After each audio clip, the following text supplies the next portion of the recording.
This episode of Tokyo Ghoul actually did something for me. Like, it's weird considering how I obviously was complaining about the show, how I was saying this, like, I don't like how this is being handled, I don't like the pacing, I don't like how flat the animation is at a lot of points, and it's like they're not doing as detailed as stuff as like what we've seen before in the manga.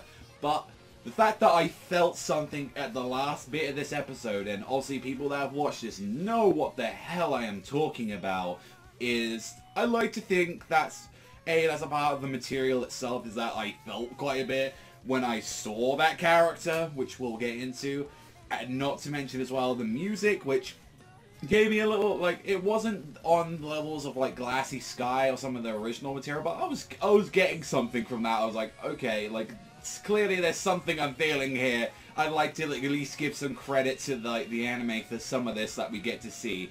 And we're just going to talk about this because there's a lot of like old faces that we see in this episode, like going up to mainly that being Orochi, or that should be like Heise versus Nishiki. As we see him, like, finally, as he cracks his fingers doing the Jason style, we get to see him, like, actually try and cut loose a little bit and try and fight him. Where, like, you see that he's pretty good, like, he's pretty good and all that. He's, like, classified as an SS rate. Like, that's his rank as a ghoul, since, like, this is something that they've kind of really brushed over and they only kind of really addressed in this episode, but it's like they say, like, even though the Queen Squad, they have parts of the, like, inside them, they're not, like, technically half ghoul. Jose is, like, though, so, like, yeah, like, already as they're like, oh, I don't remember my memory, like, from a couple of years, I already remember really being your teachers and everything. It's like, yeah, no, that's Kaneki, and the fact that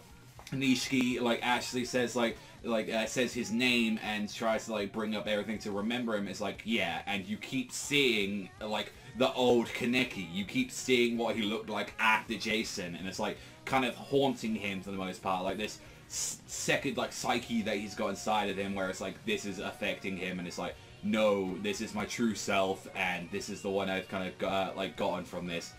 Like, I do like a little bit of what they were conveying with him, like as like he was like cutting loose, as like when he was fighting him, like he was like stretching his arms, he was like jumping up, he was like, alright then, alright, let's cut a little bit loose then. Like, he wasn't like kind of a little shy little kid that we've been obviously seeing from the first series and all that.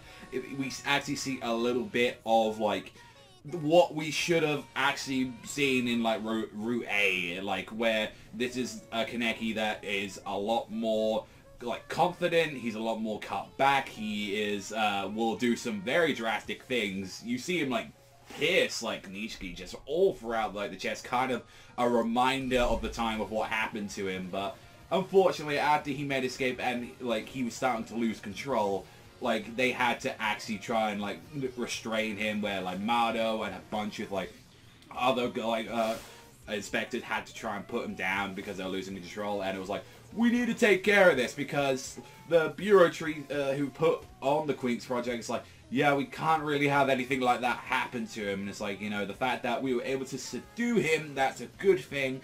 But if he is treated as a ghoul, then he is an SS rank. He is pretty high. And like, even the Queen Squad didn't actually know about that part, where it's like, holy shit, he's like that high rated. And the rest of the episode kind of goes more into like, again, more of like the whole political side, and also as well the consequences of Uri's actions, where like fucking Heise gives him like the most like I'm taking it was supposed to be like a lot more of a high powered punch, but the way how it sounded, just how it went through, was like you just had like a little slap, like a little like it's like that's what you get for being like letting your comrades stick around. It's like, you should have run, but Ozzy as well, Uri's like, no, because my daddy died. And it's like, I'm not gonna lie, I forget a lot of things about Uri, but Jesus Christ, that like, just as like, if we're gonna consider this just as an anime only watcher, I fucking can't stand him, like, already. Like, that's just, like, it's been a while since I really kept up with him in the manga, so I do know he improves little bits, but it's like, Jesus Christ, he comes off as like a fucking brat. Like, either Shirazu, who is like, he's a dope, like, he's an idiot, like, for the most part, and Muski's just like, like original Kaneki is like really shy and is like, oh, hey guys, let's not another fight. And it's like, no, like that's not how it is. And like he's even talking shit by saying you're just a ghoul. Why the fuck should I listen to you? And I kind of like the fact that like Sasuke like takes it in strides. He like uses it to his advantage, and he's just like, no, Shirazu, let him go, because Shirazu like lost it, because like he actually respected him, even though he had issues with him at the start. It's like, no, he actually saved their asses, and it's like, you know what? You're fucking fired. Like you are taken off as squad captain, Uri. Shirazu, why don't you impress us with this? And it's like, and even Shirazu's like, wait, don't you need someone smart for this? Don't you need someone that could actually handle this? Like Mutsuki, like what are they more heck? Why don't you have that other bitch? Which we see a little bit of Yonibasha, like very tiny amount, and I feel like that's another reason as well why we are rushing through material, because it does take a while until we actually see her in the manga. So it was like, yeah, let's just try and go through some of this material as much as possible. Like, I feel like that's what they're doing, because we went through 6 chapters in the first, and I feel like we went through around about the same again. So it's going to be the same sort of pacing, and again, it like demeanors away from some of the little finer details about certain characters. They're still doing that.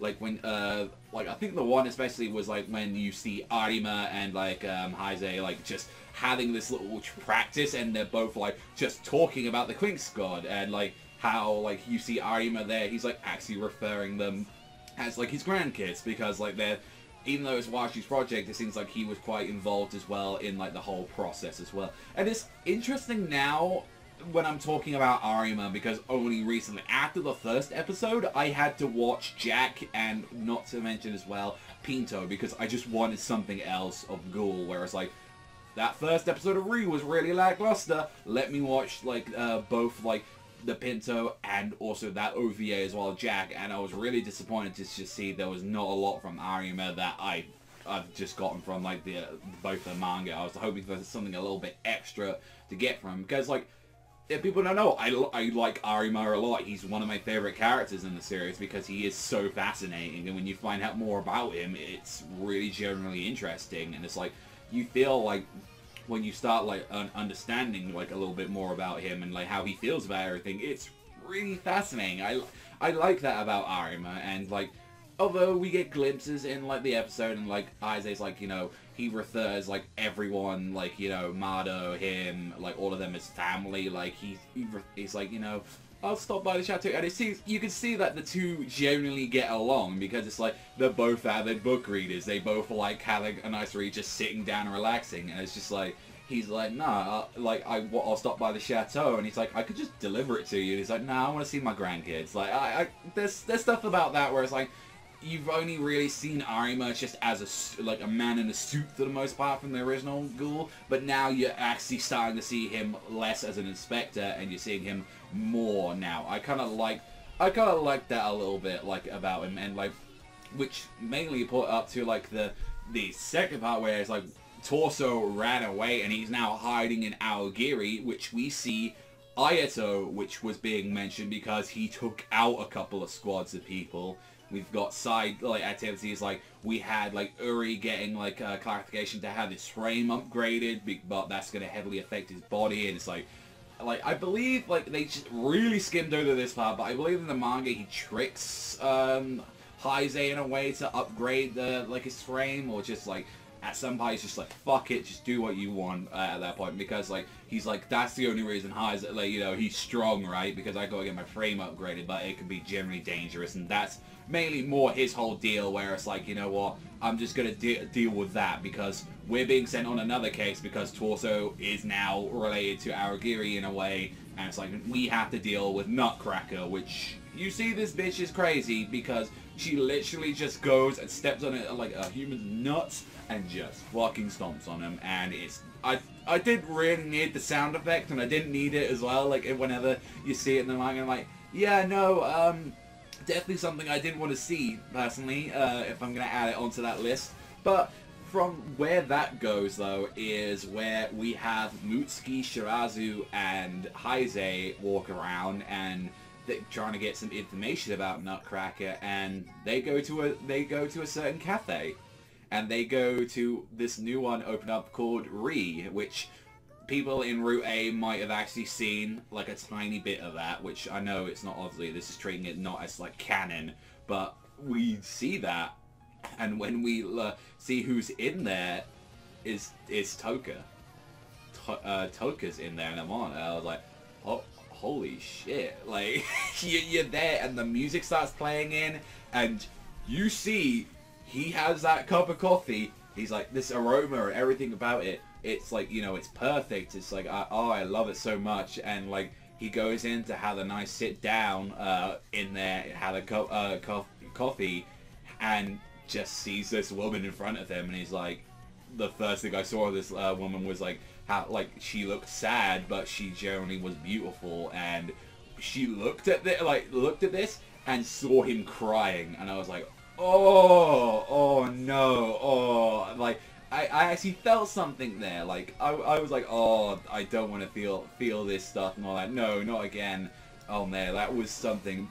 But it was like the fact that we didn't really see anything of like Yomo in this. It was like the fact he was just there. It was just there, like cleaning, like he always does. He just stared there. But it seems like, yeah, this is what happened to some of them. Like she kind of just got a life there a little bit for the most part. Like, which was interesting. You're like, what happened to her at the end? And it's like, no, she just had this calf, and she just kind of rebuilt Anteku in a way for the most part, which like, I don't know, I got like a little emotional seeing that part, and I generally really liked that part. And when the music came in, I was like, holy shit, like, I still feel something for this series. I still feel it for, like, I'm not personally like up to date now with the manga. I think I'm like quite far behind with it. I think like maybe 13 odd chapters and all that, and I do know about current events and what's been going on, but like I said, I'm still at that point where like I think like or something else will have to like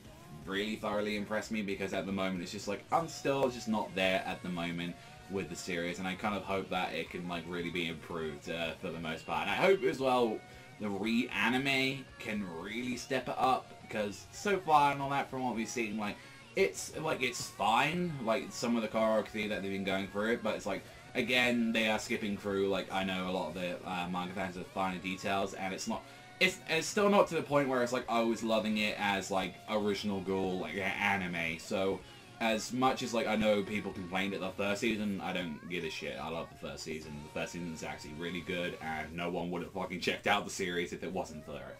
So overall, I want to see what you guys think in the comments down below, what you thought about this episode, and also as well, what do you think about the fact of like seeing characters like Ayato like back? What do you think of seeing like, you know, Toka and Yomo and like a bunch of other characters come back? It's like, yeah, no, like I'm very excited to see some of them, see what exactly is going to happen in the next like couple episodes. But that's all for me. Thank you as always for watching, and I'll see you guys though next time.